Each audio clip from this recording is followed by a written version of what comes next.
A billionaire just dumped a warning about the dollar that nobody wanted to hear. And the timing couldn't be worse because the debt clock just crossed a number that makes your brain hurt. And I wasn't planning to sit down and break this apart today. I'm literally staring at 3 browser tabs, a cold sandwich, and a notification I've been ignoring for an hour. But then I saw what's actually happening beneath the headlines, and I thought, hold on, this isn't the story people are being told. Because online, everybody's got a clean take. One villain, one solution, one prediction. And in real life, in the actual economy, where real people are making real decisions about real money, it's messy. It's contradictory. It's uncomfortable. And if you're someone trying to protect your purchasing power without getting wrecked by the chaos, you deserve the full picture. So here it is.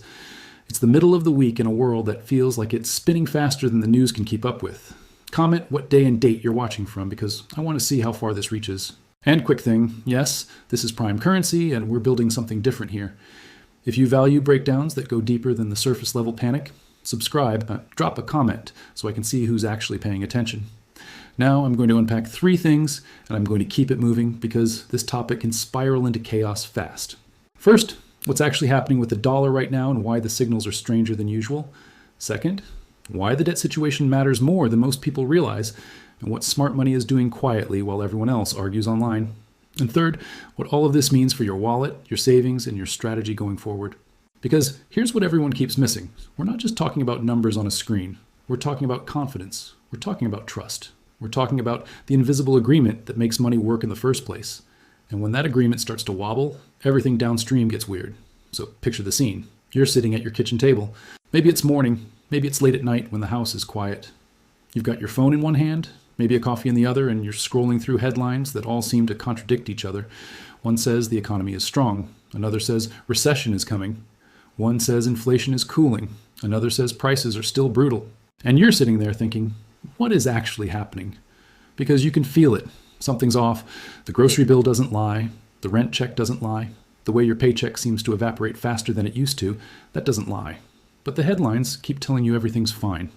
And that gap, that disconnect between what you're being told and what you're experiencing, that's where the real story lives. Now, I've been watching currency markets for a while now, not because I think I'm smarter than everyone else, but because I figured out early that money is the one thing that touches every part of your life. Your job, your home, your family, your future, it all runs on money. And if you don't understand what's happening to money itself, you're flying blind. So when I saw the latest data drop, I didn't just skim it. I sat with it. I pulled the threads. And what I found was a picture that's more complicated than any single headline can capture. And let's start with the dollar, because that's where everything begins. The US dollar is still the world's reserve currency. That means when countries trade with each other, when corporations move money across borders, when central banks park their savings somewhere safe, they mostly use dollars. That's been true for decades. It's so normal that most people don't even think about it. But here's the thing about normal. It can change. And lately, the cracks have been showing. Now, I'm not one of those people who screams the dollar is dying every time something wobbles. That's lazy analysis, and it's usually wrong. The dollar has survived a lot. It survived the 70s inflation. It survived the 2008 crash. It survived the pandemic money printing. It's still here. But surviving and thriving are different things. And right now, the dollar is in a weird spot. On one hand, demand is still strong. Right? When global markets get scared, money flows into dollars. That's the flight to safety trade. It happened during COVID. It happened during the banking scare. It happens every time there's a geopolitical flare-up. Dollars are still where the world runs when it's scared. But on the other hand, something else is happening underneath. Countries are starting to ask questions they didn't used to ask. They're starting to make moves they didn't used to make, and the numbers are starting to reflect that. Central banks around the world have been diversifying. That's a polite word for saying they are not putting all their eggs in the dollar basket anymore. Gold purchases have been running at historically elevated levels. We're talking about tons and tons of physical gold moving into vaults in China, in Russia, in India, in Turkey, in places that used to be perfectly happy holding treasuries. Now they're holding metal. And that's not a conspiracy theory, that's data. The World Gold Council tracks it, the IMF tracks it, central bank gold buying hit records recently, and it's not slowing down. So the question is, why? Why would countries that have benefited from the dollar system for decades start hedging their bets? And the answer is complicated, but part of it comes down to one word: trust. See, money is just trust made tangible. A dollar bill is a piece of paper. It only has value because everyone agrees it has value, because the government says it has value, because the economy behind it produces things the world wants. But trust is fragile. And when trust starts to erode even a little, the smart players start making backup plans. They don't announce it. They don't tweet about it. They just quietly move their chess pieces. And that's what we're seeing. Now let's talk about debt, because you can't understand the dollar without understanding the debt. The US national debt just crossed $36 trillion. I'm going to say that again because your brain probably glossed over it. 36 trillion. That's a number so big it loses meaning. It's like trying to visualize the distance to another galaxy. Your brain just gives up. But here's a way to think about it. If you took 36 trillion $1 bills and stacked them on top of each other, the stack would reach past the moon, past Mars, past Jupiter. It would go further than the distance from the sun to Pluto, multiple times. That's how much debt we're talking about. And the number updates every second. There's a clock online that tracks it in real time. You can watch it tick up while you eat breakfast. And I know some people will say debt doesn't matter. They'll say we owe it to ourselves. They'll say the dollar is special, so the rules don't apply. And look, there's some truth in there. Sovereign debt is different from household debt. A government that issues its own currency has options you and I don't have. But there's a limit. There's always a limit. And we're getting closer to finding out where it is. Here's the part people don't like to hear. The interest payments on that debt are now bigger than the defense budget. Think about that. We're spending more money paying interest to bondholders than we spend on the entire military. And that's at current interest rates. If rates stay elevated, those payments keep growing. If we have to roll over old debt at new rates, those payments explode. And every dollar that goes to interest is a dollar that doesn't go to infrastructure, to education, to healthcare, to anything productive. It just goes poof into the pockets of whoever holds the bonds. And who holds the bonds? Some of it is domestic. Your pension fund might own treasuries. Your bank definitely does. But a lot of it is foreign. China holds over 700 billion. Japan holds over $1 trillion. Other countries hold significant chunks too. So when we pay interest on the debt, we're sending hundreds of billions of dollars overseas every year. That's not building anything here. That's just servicing what we already spent. And here's where it gets really interesting. Because the people who understand this best, the billionaires, the hedge fund managers, the family offices that manage generational wealth, they're not sitting still. They're making moves. Some are buying hard assets, real estate, commodities, metals, things that can't be printed.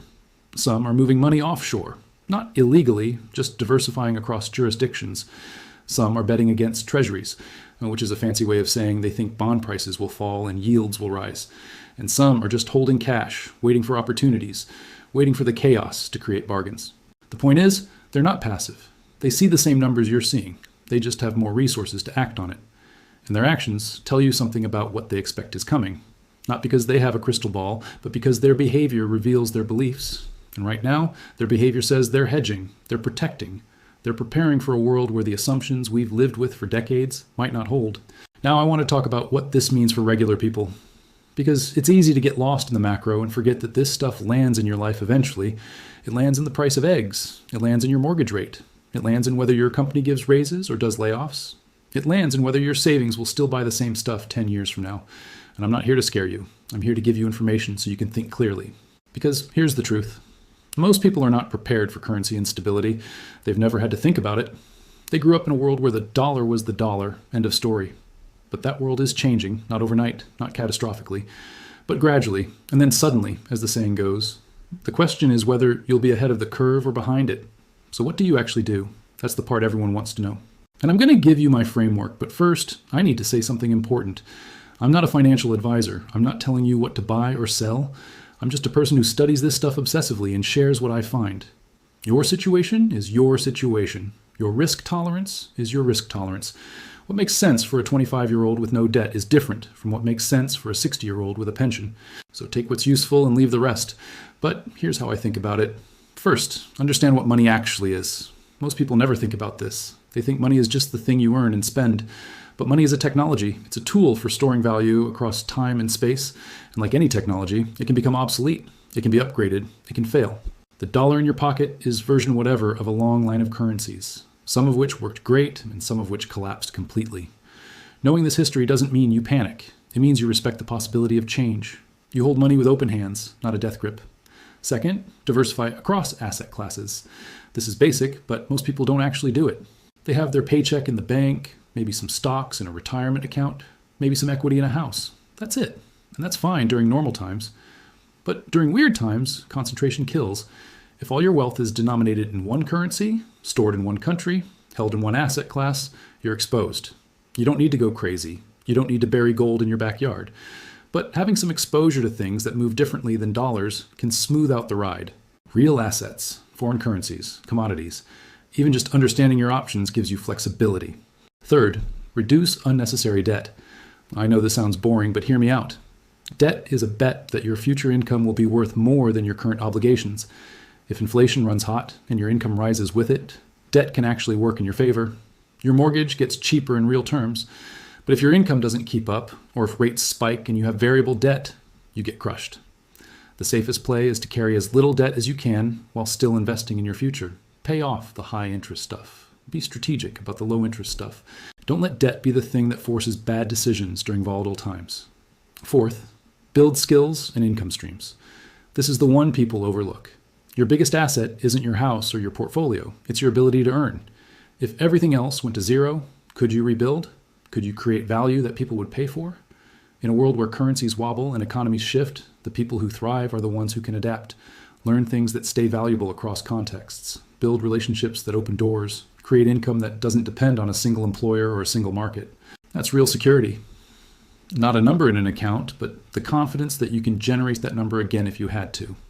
Fifth, pay attention without panicking. This is the hardest one. The news cycle is designed to keep you anxious. Every headline is urgent. Every dip is a crash. Every rally is a bubble. If you react to every signal, you'll exhaust yourself and probably make bad decisions. But if you tune out completely, you'll miss the important shifts until it's too late. The goal is to find the middle path. Stay informed. Understand the big picture. But don't let the noise dictate your actions. Make decisions based on your own timeline and your own priorities, not based on what the algorithm wants you to click. Now let me circle back to what's happening right now, because the timing of all this is not random. We're in an election year. Fiscal policy is frozen. Monetary policy is stuck. The Fed wants to cut rates, but inflation is sticky. The government wants to spend, but the debt ceiling drama is coming. And meanwhile, the rest of the world is watching and making their own calculations. Will the dollar stay dominant? Will treasuries stay safe? Will America get its act together or keep kicking the can? These are the questions that sovereign wealth funds and central banks are asking, and their answers are showing up in their behavior. Gold buying, currency diversification, bilateral trade agreements that bypass the dollar. None of this means the dollar is dead, but all of it means the dollar is being questioned in ways it hasn't been questioned in a long time. And here's the thing about questions. Once they start, they tend to spread. Confidence is contagious, and so is doubt. If enough big players start hedging, the hedging itself becomes a signal. Other players see it and start hedging too. And suddenly, you have a feedback loop where everyone is preparing for a scenario that their preparation makes more likely. That's not prediction, that's just how markets work. They're reflexive. Beliefs affect behavior. Behavior affects outcomes. Outcomes confirm beliefs. And the cycle continues until something breaks it. I don't know what breaks it. Nobody does. Maybe we get a productivity boom from AI that makes the debt manageable. Maybe we get a political realignment that actually addresses fiscal reality. Maybe we get a crisis that forces change whether we want it or not. Or maybe we just muddle through for another decade and the doom scenarios never materialize. All of these are possible. The future is not written. But what I do know is that the people who win in uncertain times are the ones who prepare for multiple scenarios. They're not all in on one bet. They're not paralyzed by fear. They're informed, flexible, and ready to move when the picture becomes clearer.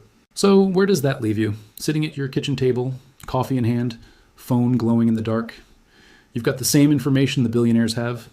Okay, maybe not the same, but more than you think. The data is public. The trends are visible. The patterns repeat. What you do with it is up to you. You can scroll past and forget. You can panic and do something rash. Or you can sit with it, think it through, and make a plan that fits your life. That's the whole point of this channel. Not to tell you what to do, but to give you the context to decide for yourself. Because nobody cares about your money more than you do. And nobody should have more say in what happens to it. All right, let me talk about something that came up in a conversation I had recently because it illustrates everything I've been saying. I was talking to someone who works in banking. Not a CEO, not a trader, just a regular person who processes transactions and sees what's moving through the system. And he told me something that stuck with me. He said the wealthy clients are behaving differently than the regular clients. The regular clients are still doing what they always do. Direct deposit, bill pay, maybe some savings transfers, normal stuff. But the wealthy clients, the ones with 7 figures and up, are moving money around in ways he hadn't seen before. Opening accounts in multiple currencies, buying physical assets through trusts, asking questions about international wire limits. Nothing illegal, nothing dramatic, but a pattern, a shift. like they got a memo that nobody else got. And I asked him, do they seem worried? And he said, no, they seem focused, like they're playing a different game with a longer time horizon. And that stuck with me because it's exactly the point. The people who have the most to lose are the ones paying the most attention. They're not panicking, they're positioning. And you can do the same thing at whatever scale you're working with. You don't need millions. You just need to think clearly and act deliberately. That's the whole game. Now, I want to address some objections because I know what some of you are thinking. You're thinking, people have been saying this stuff for years. The dollar collapse is always coming and it never does. And you're right. The doom predictions have been wrong over and over. The dollar is still here. The system is still functioning. Life goes on. And I'm not here to argue with that. Skepticism is healthy. Prediction is humbling. The future has a way of surprising everyone. But here's what I'd say. The fact that something hasn't happened yet doesn't mean it can't happen. And the fact that doomsayers have been wrong doesn't mean the risks are zero. The responsible move is not to bet on collapse. It's not to bet on permanence either. It's to stay flexible, to hold your beliefs loosely, to update when new information arrives. Because the one thing I am certain of is that the world 10 years from now will look different than today. How different and in what ways, nobody knows. But change is coming. It always is. And there's one more thing I want to leave you with, something that doesn't get talked about enough, the psychological component. Money is emotional. It's tied to safety, to status, to identity. And when markets get volatile or currencies get questioned, it triggers something deep: fear, anxiety, the urge to do something, anything, just to feel in control. And that urge is dangerous because the decisions you make from a place of fear are usually not your best decisions. They're reactive. They're short-term. They're influenced by whatever headline just hit your feed.